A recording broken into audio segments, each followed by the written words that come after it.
A blessed good morning sa ating lahat. How everything is fine. Praise God. So sa ating pong pagpapatuloy, no? Nakakatuwa po kasi talagang we see each other every Friday. At nagigising pa tayo, sabi nga diba, every gising is a blessing. Talagang yung blessing ng ating Lord is patuloy po tayong nakakaranas ng pagpapala ng ating Panginoon. Yung simpleng pagising is a simple blessing from God. Yung tayo ay makabangon pa, makatayo pa sa ating higaan pagka umaga, it's a blessing from the Lord every morning. Sa ating pong pagpapatuloy, no, sa ating series ng Reach Out, it's because of the works of the Holy Spirit, kaya po through the life of the apostles, kaya po nakarating sa atin ang gospel.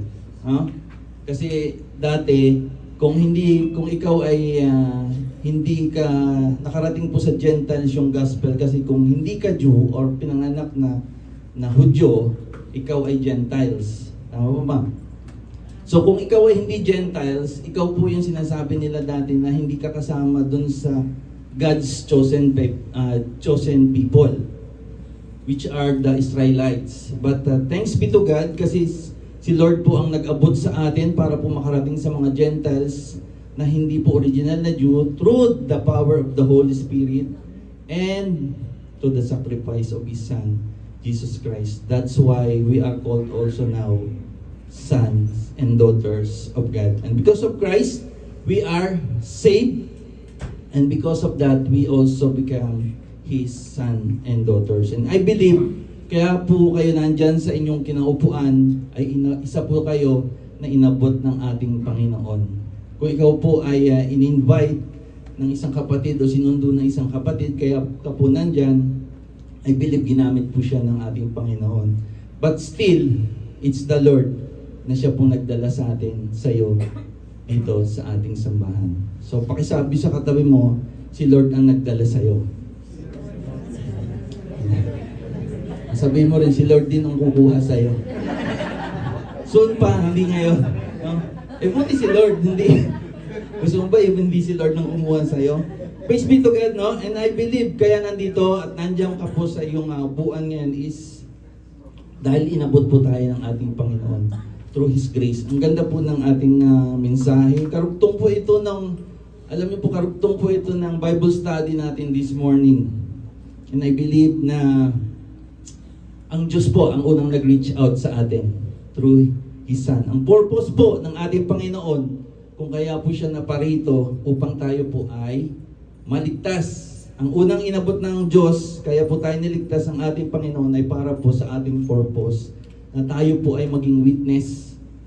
Hindi lang po tayo niligtas ng Diyos, katulad po na pag-aralan natin kaninang umaga, tayo po ay isa ng witness na magpapatuloy kung ano po ang kagandahang loob na ipinagkaloob sa atin ng Diyos, which is His grace.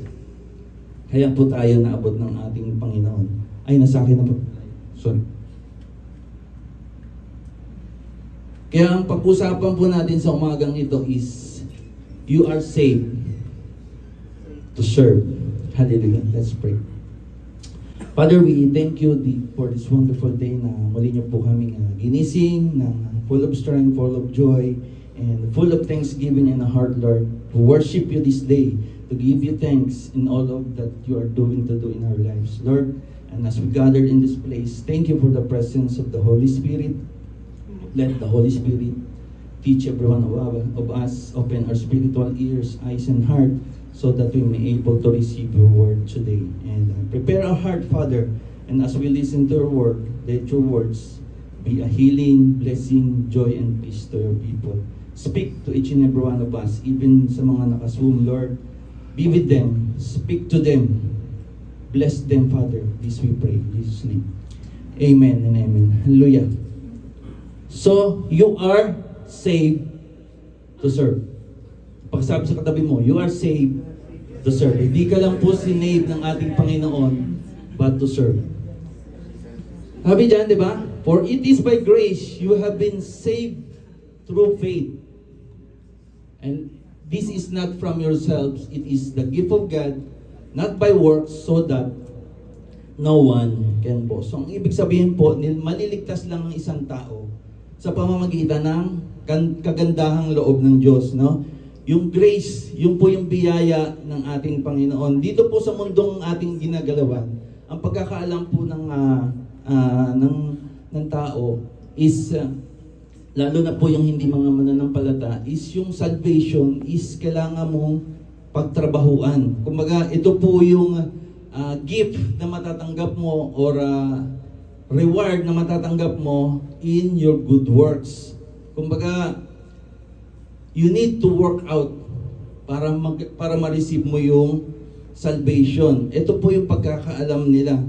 Yung magiging, dapat meron kang good words, maging mabait ka, magaling ka nga, makipagkawang gawa ka, no? Yun yung paningin nila, no? Ikaw ay at pagka ganun ka, ikaw ay bibiyaan ng salvation mula sa ating Panginoon. Pero hindi po yun yung sinasabi ng Bible, di ba? Malinaw po na hindi po ang kaligtasan ay nakadependent sa ating pagiging mabuti, sa ating paggawa ng mabuti, sapagkat ito ay galing lamang sa Panginoon. Sapagkat ang kaligtasan lamang ay galing sa ating Panginoon. At ito po ay regalo mula sa Kanya. Hindi po pinagtatrabahuan. Hindi po siya reward. Ito po ibinigay lamang sa atin ng Diyos na pwede nating tanggapin by faith sa pamamagitan ng pananampalataya sa ating Panginoong Jesus. At ito po ay isang gift na dapat po nating tanggapin sapagkat ito po ay biyaya ng ating Panginoon. Kaya po yung regalo, di ba, sabi ka, pagka regalo, pag binigay sa'yo, pero pag siningil ka, hindi po regalo yun. Kaya, kumbaga, pag sinabing regalo, yung buong process ng paggawa ng regalo is hindi mo pinaghirapan, di ba? Yung buong process bago makarating sa yung regalo, yung pagpili ng isang bagay, pagbalot ng isang bagay hanggang sa makarating sa iyo, ito ay proseso nung nagbigay sa iyo. And ito po yung ginawa sa atin ng Panginoon. All the process of salvation is from God and God alone. Wala ka pong ginawa. And only your response ay nasa iyo kung tatanggapin mo ang regalo o biyaya ng ating Panginoon na nagmumula sa Diyos. But because of God's love for us, sinakita ng ating Diyos na ang mga tao ay wala ng kapatawaran sa kanilang makasalanan, malulugmok ang tao sa kanilang kasalanan, at wala ng pag-asa ang tao upang sila ay maligtas sa kanilang kapahamakan. But because of God's love for us, He sent His only Son to redeem us and for the purpose to save us. No? Ito po yung layunin ng ating Panginoon, kaya po siya ang akuin ang ating mga kasalanan. Hindi lang po akuin, kundi pagdusahan kung ano man po ang kaparusahan ng ating mga kasalanan dun sa cross. Siya na po ang dumanas nun. Kaya ang picture po ng cross is makikita po natin talaga dun ang pag-ibig ng Diyos. Ang simpleng pagkakaintindi po dapat maintindihan natin pag when we see the cross, it's God's love for us. Parang mas madali nating maintindihan to kung halimbawa ito yung picture ng isang magulang o isang nanay na lang. 'Di ba pagka nakikita mo yung anak mo na may sakit, anong gusto mo? Anong sinasabi ng isang nanay, 'di ba? Sana ako na lang yung may sakit. Parang gusto mong akuin. Akuin na lang yung nararamdaman o yung kahirapan na nararanasan ng anak mo. Ito yung, kung tayo nga meron tayong pusong ganun, di ba? Gusto natin akuin yung paghihirap ng ating anak na huwag niya nang maranasan yung nararanasan niya. How much more our God? That's the heart of our God. Na nakikita niya tayong wala na tayong pag-asa at ayaw niyang mahirapan tayo sa ating mga kasalanan, sa pagkakalugmok natin sa ating mga kasalanan. Ito po yung ginawa niya. Ang akuin at danasin yung kapurusahan na supposed to be dapat maranasan natin. That's the love of God. And you can see it that on the cross. Sabi dyan, no? Pwede ko ilap to. Ilap. Okay. Tagalog, Dahil sa biyaya ng Diyos, naligtas kayo ng sumampalataya kayo kay Kristo, kaloob ito ng Diyos at hindi ito galing sa inyo. Sabi dito, maaari mo lang matanggap ang kaligtasan sa pamamagitan lamang ng pananampalataya. Paniwalaan mo lang si Kristo na siya na po yung gumawa ng lahat. Dinanas niya na ang kapurusahan, ang paghihirap sa iyong kasalanan para hindi mo nadanasin ang kapahamakan.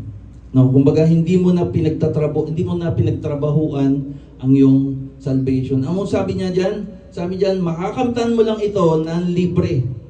Kumbaga wala ka nang gagawin kundi manampalataya lamang. So the whole process ay ginawa na ng ating Diyos para sa iyo. Just for you to be saved. And only thing you do is maniwala at manampalataya sa ating Panginoong Hesus. Ayan, nilinaw dyan ni Paul, di ba? Hindi ito nakasalalay sa mabubuti ninyong gawa. Walang maipagmalaki ang sinuman. Diyan, nilinaw ni Pablo na ang kaligtasan ay hindi nyo makukuha sa mabubuting gawa dahil ang requirement po ng ating Diyos ay perfection. At kapag yun po ang requirements ng ating Diyos, alam po natin na wala pong makakagawa na nun at imposible na may makagawa nun dahil God's requirements is perfection. And we know that no one is perfect except Christ.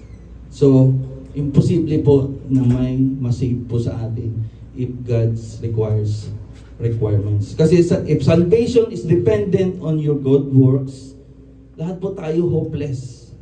Wala pong mangyayari sa atin kung ito po yung sinasabi natin, di ba? Alam mo yung magpe-perform to commit the salvation.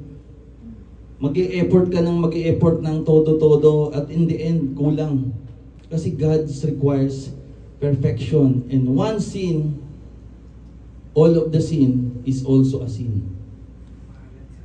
Wala pong makakaligtas sa atin.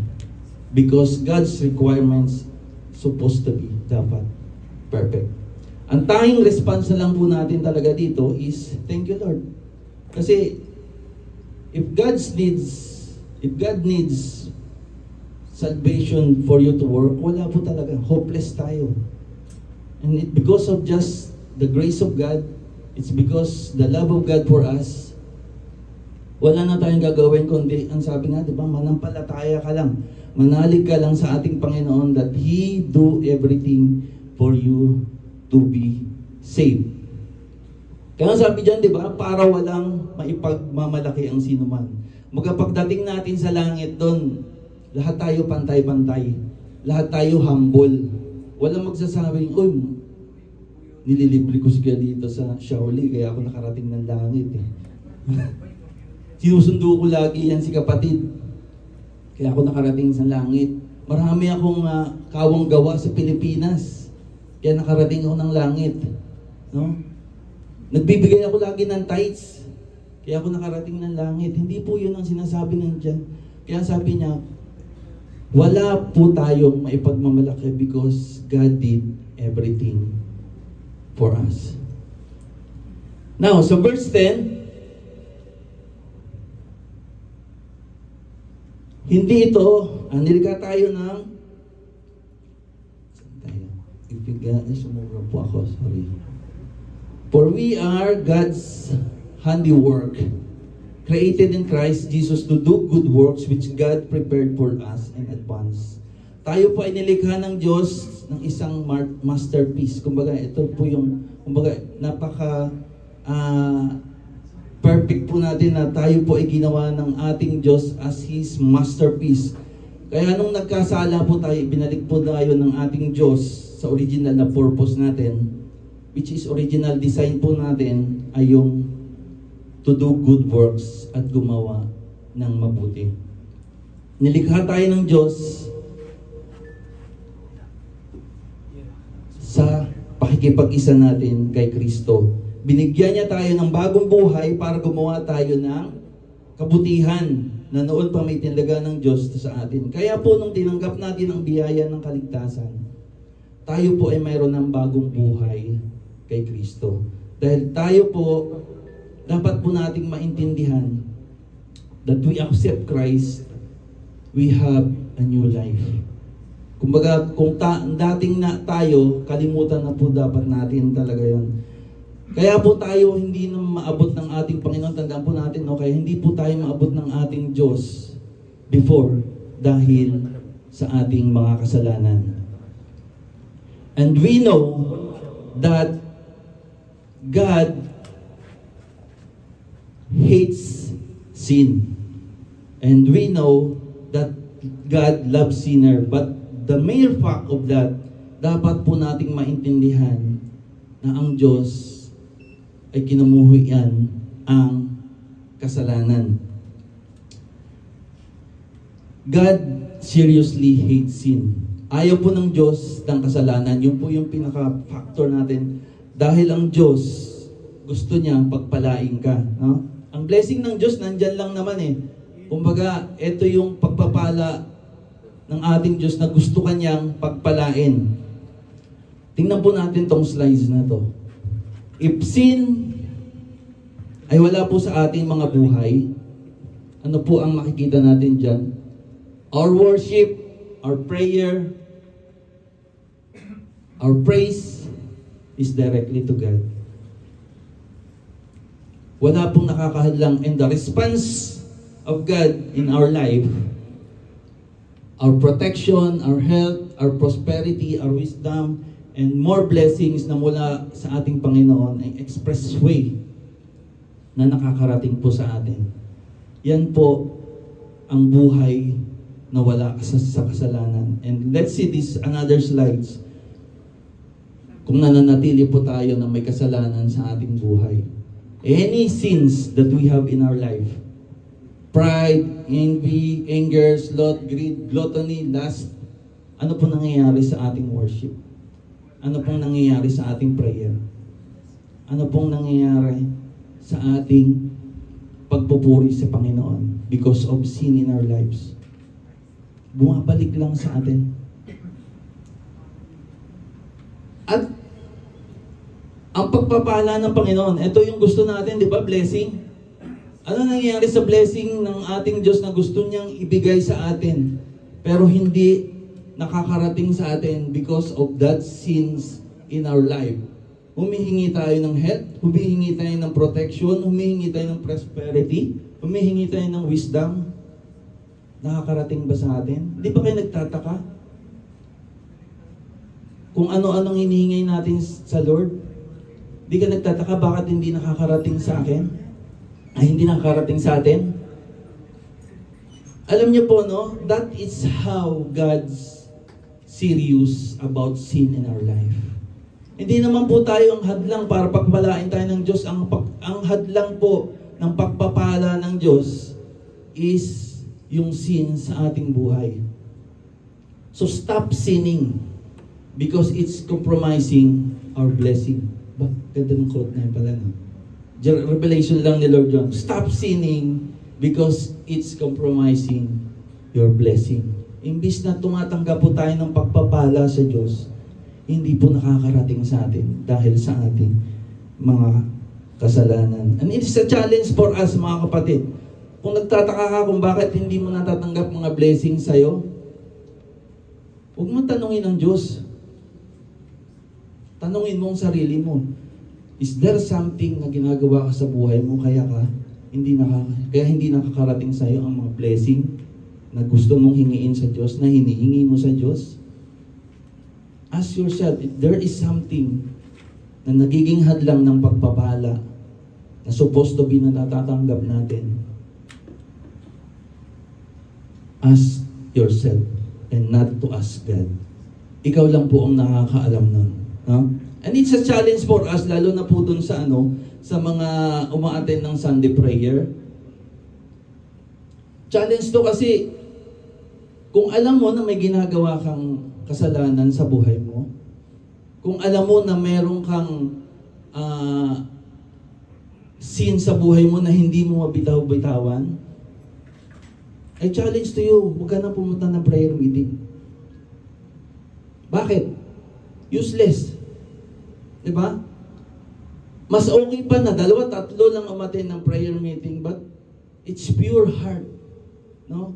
Namumuhay siya ng kalugod-lugod sa Diyos. And any sin that hinders us from praying to God, it's sin. When you pray, ano man pong pinagpipray natin, ano man pong niluluhod natin sa Diyos, but if there is sin in your life na hindi mo mabitawan, walang nangyayari. Babalik lang sa'yo. It's a challenge, mga kapatid. Dahil sinabi po ng James, therefore, confess your sins to each other and pray for each other so that you may be healed. The prayer of a righteous person is powerful and effective. Ano sabi dyan? Kanino daw po i-confess ang sin? To each other. Hindi sa Diyos. Father. Katukin mo si Father. Malinaw, no? A prayer of a righteous person is more effective. Hindi po yung sinasabi, i-confess mo kay Lord yung sin mo. Kasi pag kinonfess mo kay Lord yan one-on-one, sikreto mo lang yun eh. Kayo lang, and I think na hindi po nakakarating din sa Lord when your prayer is still you are standing on your sin. Ihingi mo ng dapat, sabi nga, di ba, ang sin, when you forget your sin, dapat turn away ka ng huwag 360. Kasi pag 360, balik ka lang dito. Parang sabi Lord, turning back lang yun. Ha? When you say turn your back your sin, dapat 180 lang, di ba? Talikuran mo yung kasalanan mo. Huwag mo nang balikan.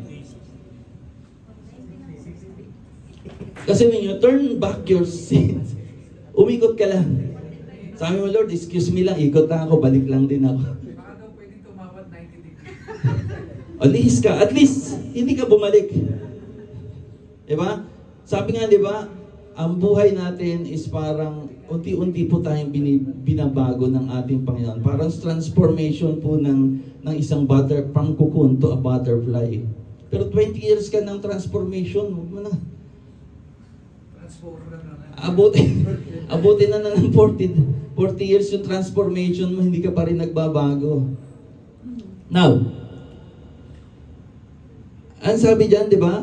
Meaning, if you confess your sin to each other, if you confess your sins to another, to each other, it means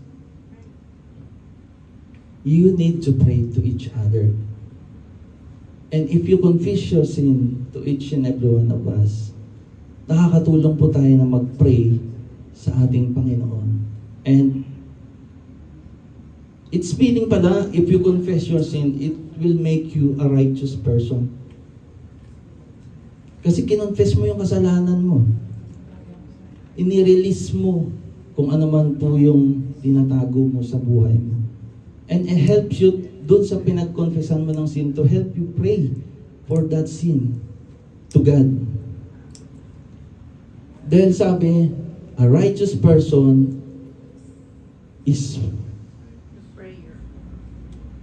more effective prayer. Now, di ba kayo nagtataka? Sabi niyo sa sarili niyo, di ba? Mabuti pa nung hindi ka po lumalapit sa Panginoon. Mabuti pa nung hindi ka pa Kristiyano, di ba? Parang ang ayos-ayos ng buhay mo. Parang walang gulo. Napag-usapan namin to sa men's ministry na, bakit ang ayos ng buhay ko? Nung lumapit ako kay Kristo, nung sumunod na ako sa Panginoon, parang nagkagulo-gulo ang buhay ko. Kasi nga, sabi nila is, nung nasa kabila ka pa, kakampi mo si Taning eh. Kumbaga, untouchable ka sa kanya. Kaya kung ano yung ginagawa mo, okay lang sa kanya, hindi kanya pinapakailaman. Pero nung lumipat ka na sa kabilang panig, hindi na siya papayag na mawala ka sa grupo niya. Kaya pilit ka niyang hinihila, pilit ka niyang binabalik sa kanya para wag kang magpatuloy kay Kristo. That is now, it's your struggle kung saan ang pipiliin mo. Kung magpapatuloy ka sa kabilang panig o sa kabilang panig ka napapanig? Panig-panig lang. Panigan ka na lang.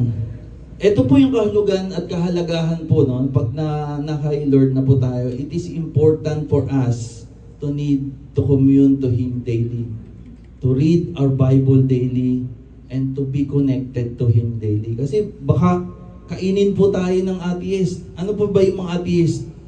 Yung mga hindi naniniwala na may Diyos. Diba? Eh kung sabihin lang sa'yo ng atheist, nagbabasa ka ba ng Bible? Eh nakasulat dyan sa Bible mo, there is no God. O baka alam niyo po ba yun na nakasulat sa Bible na there is no God? Kasi kung hindi ka nagbabasa ng Bible, madideceive ka. Ang nakasulat po doon, only fools say to their heart that there is no God. Kung hindi mo alam yun, kakainin ka ng... Sabi, wala naman palang Diyos. O nga, no, nakasulat pa sa Bible yun. Totoo ba nakasulat? Walang Diyos. Kasi kung hindi po natin alam yun, patay tayo dyan. Mapapamaniwala ka sa kabilang panig. And it is important for us to read and commune with God on His Word on our daily lives. Now, ano po yung sinasabi diyang bagong buhay? Being a Christian, balik po tayo sa, ayan, nilikha tayo ng Diyos at sa pakikipag-isa natin kay Kristo Jesus, binigyan niya tayo ng bagong buhay para gumawa tayo ng kabutihan na noon pa may itinalaga na ng Diyos na gawin natin. Being a Christian in our life, in Christ, hindi lang po ito yung palagi tayo nagsisimba, hindi rin po ito yung lagi din naman tayo nagbabasa ng Bible, nagsiserve tayo. Maganda po yun. But, dapat po nating ipamuhay. Kasi wag po niyo tawagin ang sarili niyong Christian kung mananatili po tayo sa dati nating buhay. Kaya nga sabi niya dyan, di ba? Dapat mamuhay tayo na may bagong buhay. Kumbaga, don't call yourself as a Christian when you are not walking in Christ's life. Kasi karugtong po nung pangalan yung Christ. Eh si Christian talaga, ano na yan? Christian po talaga ang pangalan niya. Kaya karugtong na niya. If you don't want to change your life to a Christian, manatili po tayo sa pangalan na natin. Yun na lang ang dalhin natin. Kasi yun naman po, ikaw naman po ang nasusunod. And if you have in Christ, sabi natin, di ba, ikaw na ang maghari. When we receive Christ, ikaw na ang maghari at masunod sa ating buhay. Pero ano nangyayari? Tayo pa rin naman nasusunod, di ba? Dinadahilan mo pa nga si Lord. Lord, akin na muna to, arbor na muna to. Huwag mo munang kunin sa akin to. Still your life ang nasunod sa ating mga buhay. Naalala ko po yung kwento ni Paul. Naalala niyo yung kwento ni Saul doon sa bago po kuhanin sa kanya yung anointing and appointing bilang hari ng Israel. Di ba? Doon sa napakasimpleng instruction and commandment sa kanya ng Diyos na patayin lahat ng Amalekites, maging ito man ay matanda, bata, sanggol, hayop, lahat ng pag-aari ng mga Amalekites, ang sabi ng Diyos, patayin mong lahat, huwag kang magtitira. Pero anong ginawa ni Paul? Ay ni Saul. Tinira niya, kinuha niya pa yung hari, tinira ng mga tao niya yung mga hayop, mga alagang hayop. At nung kinumpronta siya ni Samuel, ang sabi niya, Lord, sayang kasi, mapapakinabangan pa to. Dinahilan pa si Lord, di ba? Sabi, pwede nating i-over to kay Lord. Sa ating pagsunod kay Lord, no? Minsan, kino-compromise natin yung dapat bitawan na natin kay Lord. Dapat, sabi niya, when we obey His commandments, when He follow His command, when He obey His instruction, sundin natin ang buo. Huwag na po tayo mag-compromise na, Lord, huwag yung munang kuhanin to, hindi ko pa kayang bitawan tong kasalanan na ginagawa ko. And if you do that still in your life, ano pong picture nun? Patuloy mong pinapako si Kristo doon sa krus. Lord, diyan ka lang muna ha, kasi patuloy akong gagawa ng kasalanan. Pagdusahan mo muna yan. Ngayon, pag ready na ako, tsaka ka na bumaba. Excuse. Kasi ayaw mong mabitawan eh. Kasi mahalaga pa sa'yo yun eh. Kasi importante sa'yo yun. Doon ka masaya eh. Diba? Yun yung bagay na hindi mo mabitawan sa buhay mo. Kasi ang nasusunod pa rin ay ang sarili mo. When you accept Christ, sabi mo, ikaw na ang maghari. Ikaw na ang masunod sa aking buhay. Ano nangyari? And totoo ba na nagbago po talaga tayo? Kasi sabi mo nun, ikaw na ang maghari sa ating mga buhay, ay sa aking buhay. Sa pagsunod po natin sa Diyos, no? Kung ano yung mga nagpapasaya sa atin, kung ano yung importante sa ating buhay, bakit hindi natin mabitawan? Now, ang tanong po dito, nagbago ka po ba talaga? Dahil sabi niya dyan, di ba? Dapat mabuhay tayo ng may bagong buhay. Dahil kung hindi po bibitawan yung mga bagay na yan, still the Lord will expose kung ano po yung mga bagay na hindi po natin mabitawan sa ating mga buhay. Kung ano man po yung kasalanan na ginagawa sa ating mga buhay na hindi mo po sinasabi, kino-confess, i-expose po ng Diyos yan. Naalala niyo po yung kwento ng sa Samaritan woman doon sa will na nakausap ni Lord. Uso na ba ang Facebook noon? Uso na ba ang Twitter noon? Uso na ba ang Instagram noon? Paano nalaman ni Lord na yung Samaritan na yung babaeng nakausap niya, first time niya nakausap na meron siyang 5 asawa at yung kinakasama niya ay hindi niya tunay na asawa? How did God knows that? And explore ng Diyos kung ano po yung ginagawa ng babaeng yon. Pinapakita po sa atin ng Diyos dito na about His all-knowing. Wala pong kayong maitatago sa ating Diyos. Wala kang magiging sekreto sa Diyos. Well, maaari mong lokohin ang mga taong nakapaligid sa'yo, pero hindi mo pwedeng lokohin ng Diyos. Ma-expose at ma-expose kung ano mang kasalanan sa buhay natin na hindi po natin mabitaw-bitawan. And it's God. Ito po yung paraan ng Diyos para tayo po ay baguhin. Para po tayo ay mamuhay na ng bagong buhay. Dahil ang gusto ng Diyos, isuko po natin ang lahat sa Kanya. Ang ganda nung kanta, di ba? Sabi kanina, di ba? The goodness of God is running over me. Amen. The goodness of God is running over after me. At ang kondisyon nun, anong kasunod nun? I lay down my life for you. I surrender and give everything to you. Ang sabi diyan, di ba? Your goodness is running after me. My life laid down, I surrender, and now I give you everything. Did you surrender everything? If you surrender everything, makikita mo yung blessing ng Lord. It will follow you. Pero pag hindi mo binitiwan yun, huwag mo tanungin si Lord. Tanungin mo ang sarili mo. Now, dahil po tayo ay niligtas niya, dahil sa biyaya ng Diyos, dapat po mamuhay tayo ng, malinaw dyan, bagong buhay. Iwanan na po natin yung klase ng buhay na meron tayo noon. Hindi po nakakalugod sa Diyos. Dapat po ay mabuhay na tayo sa lahat ng aspeto ng ating buhay na nakakalugod sa Diyos. So let's forget our old we. Tama ba? Let's forget our old we. Kalimutan na po yun natin yung dating tayo. No? Mabuhay po tayo ng according to the will of God. Dahil ang paggawa po ng mabuti or good works, it is just a byproduct or a response to God's grace na pinagkaloob niya sa atin. Sabi diyan sa 1 Corinthians 31, so whatever you eat or drink or whatever you do, do it for the glory of God.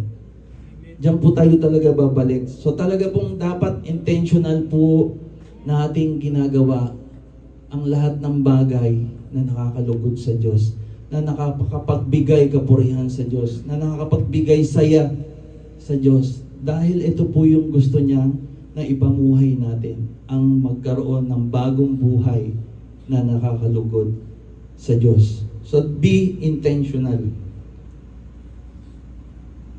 Our challenge mga kapatid is we are already saved by God. Pero hindi po nagtatapos doon. Dahil ang sabi niya, di ba? You are saved to be served.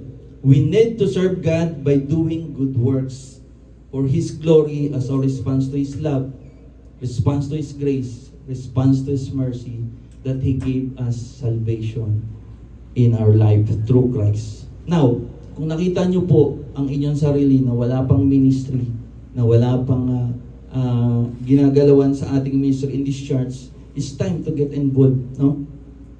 We are not just saved to sit.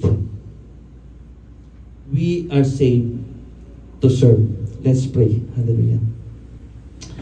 Father in heaven, we thank you for your word today, for saving us. Tunay po, Ama, na dati kaming nabubuhay sa kadiliman, but because of your love, because of your grace, because of your mercy in us, because of the richest grace na nagmumula sa inyo, Lord, kami po ay iniligtas nyo at tinanggap nyo bilang inyong mga anak. Lord, help us na mamuhay po kami ng naayon sa inyong kalooban. To have a new life with you, Father. Help us to live according to your will, according to your purpose, that will always give glory to your name, Father. Father, thank you for saving us, that we have an opportunity to serve others and to serve you in our lives. Thank you that you also came on earth not to be served, but to serve. Father, thank you. To you be all the glory, highest praises, adoration, and thanksgiving. In Jesus' name we pray. Amen and amen. God bless you all, mga kapatid. To God be all the glory.